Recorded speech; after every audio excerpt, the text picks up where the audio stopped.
అందరికీ నమస్కారం. ఆషాఢ అమావాస్య రోజున పాటించవలసిన నియమాలేంటో ఈ వీడియోలో చూసి తెలుసుకుందాం. ముందుగా వీడియోకి లైక్ కొట్టి మన ఛానల్ని సబ్స్క్రైబ్ చేసుకొని కామెంట్ బాక్స్లో జై శ్రీరామ్ అని తప్పకుండా కామెంట్ చేయండి. అమావాస్యలలో ఆది అమావాస్యను ప్రత్యేకంగా భావిస్తారు. ఈ రోజున పూర్వీకులను పూజించడం వలన పితృదోషం నుండి విముక్తి లభిస్తుంది. ప్రతి నెల అమావాస్య వచ్చినప్పటికీ ప్రతి సంవత్సరం వచ్చే 3 అమావాస్య రోజులు అంటే ఆది అమావాస్య, పురత్తసి మహాలయ పక్ష అమావాస్య, అలాగే ఇక 3వ అమావాస్య తాయ్ అమావాస్య రోజులు ప్రసిద్ధి చెందినవిగా పరిగణించబడతాయి. సాధారణ అమావాస్య రోజులలో తమ పూర్వీకులను తిథి తర్పణం సమర్పించని వారు ఎవరైతే ఉంటారో వారందరూ ఈ ఆది, పురత్తసి, తాయ్ అమావాస్య రోజులలో తర్పణం సమర్పించినట్లయితే వారు ఏడాది పొడవునా అమావాస్య రోజులలో తమ పూర్వీకులను పూజించిన పుణ్య ఫలితం వీరికి పొందుతారని నమ్ముతారు. అయితే ఈ సంవత్సరం మనకు ఆది అమావాస్య అనేది జూలై 24న వచ్చింది. ఆది అమావాస్య తిథి జూలై 23వ తేదీ బుధవారం తెల్లవారుజామున 2:25 గంటలకు ప్రారంభమై జూలై 24వ తేదీ తెల్లవారుజామున 12:40 వరకు ముగుస్తుంది. కాబట్టి ఈ జూలై 24వ తేదీ తెల్లవారుజామున నుండే తిథిని సమర్పించవచ్చు. పితృదోష నివారణకు తర్పణం వదలవచ్చు. హిందూ ధర్మశాస్త్రాల ప్రకారం ఆషాఢ అమావాస్యకు విశేష ప్రాధాన్యత అనేది ఉంది. ఇది దక్షిణాయనంలో వచ్చే మొదటి అమావాస్య. ఈ రోజున ముఖ్యంగా పూర్వీకులకు తర్పణాలు, శ్రద్ధ కర్మలు నిర్వహించడం మన ఆనవాయితీ. ఇలా చేయడం వల్ల పితృదేవతలు శాంతిస్తారని, వారి ఆశీస్సులు మనకు లభిస్తాయని నమ్ముతారు. ఈ రోజున నీరు, ఆహారం రూపంలో పూర్వీకులకు తర్పణం సమర్పించడం శుభప్రదం. తర్పణం సమర్పించలేని వారు ఆహారాన్ని అయినా దానం చేయవచ్చు. ఈరోజు దానం చేస్తే 3 పుణ్య ఫలితం మీకు దక్కుతుంది. 7 జన్మలు చేసుకున్న దరిద్రం అంతా పోతుంది. అంతటి ప్రత్యేకత ఉంది ఈ ఆషాఢ అమావాస్యకు. ఈ ఆషాఢ అమావాస్య నాడు సత్యనిష్టతో, భక్తి శ్రద్ధలతో ఈ ఆచారాలను పాటించడం వల్ల సకల దోషాలు తొలగి శుభ ఫలితాలు కలుగుతాయని భక్తులు విశ్వసిస్తారు. మరికొన్ని ప్రాంతాల్లో, ముఖ్యంగా గ్రామీణ ప్రాంతాల్లో దీనిని చుక్కల అమావాస్య అని కూడా పిలుస్తూ ఉంటారు.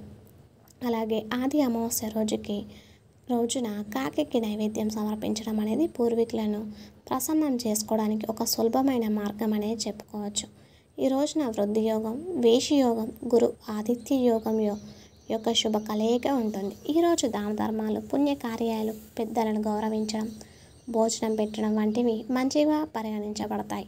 దీనితో పాటు ఆషాఢ అమావాస్య నాడు గజకేసరి యోగం యొక్క అందమైన కలయిక కూడా ఉంటుంది. ఈరోజు పవిత్ర నదిలో లేదా బావి దగ్గర స్నానం చేయడం, ధ్యానం చేయడం, పూజ చేయడం, దాన ధర్మాలు చేయడం చాలా మంచి ఫలితాలను మనకు ఇస్తుంది. అలాగే ఈ ఆషాఢ అమావాస్య నాడు పితృదోష నివారణలు ఆషాఢ అమావాస్య నాడు కాకులు మరియు చీమల వంటి జంతువులను కూడా ఆహారం ఇవ్వాలి. ఈ రోజున చేసే అన్ని కార్యాలకు కూడా మంచి ఫలితం అనేది దక్కుతుంది. ఈ రోజున ఎవరైతే బ్రాహ్మణులకు దానం చేయడం వంటివి చేస్తారో వారికి పుణ్యప్రదంగా పరిగణించబడుతుంది. ఈ రోజున తామసిక ఆహారం అంటే మాంసం, చేపలు, వెల్లుల్లి, ఉల్లిపాయలు, గుడ్లు, వైన్, మత్తు పదార్థాలు తీసుకోకూడదని సూచించబడింది. జుట్టు లేదా గోర్లు కత్తిరించడం మానుకోండి. మరియు చీపుర్లు వంటి వస్తువులను కూడా కొనకుండా జాగ్రత్తలు తీసుకోండి. ఈ జాగ్రత్తలు పూర్వీకుల ఆత్మలకు శాంతిని కలిగించడంలో సహాయపడతాయని నమ్ముతారు. ఆషాఢ అమావాస్య కోసం ఆధ్యాత్మిక సాధన. మీ ఇంట్లో నెయ్యి దీపాన్ని వెలిగించండి.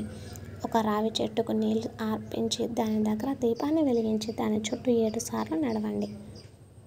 శుభ్రమైన ప్రవహించే నీటి ప్రదేశంలో 5 ఎర్రటి పువ్వులు మరియు 5 వెలిగించిన దీపాలను వేయాలి. నైవేద్యం రూపంలో కనీసం 9 మంది యువతులకు ఆహారం పెట్టండి.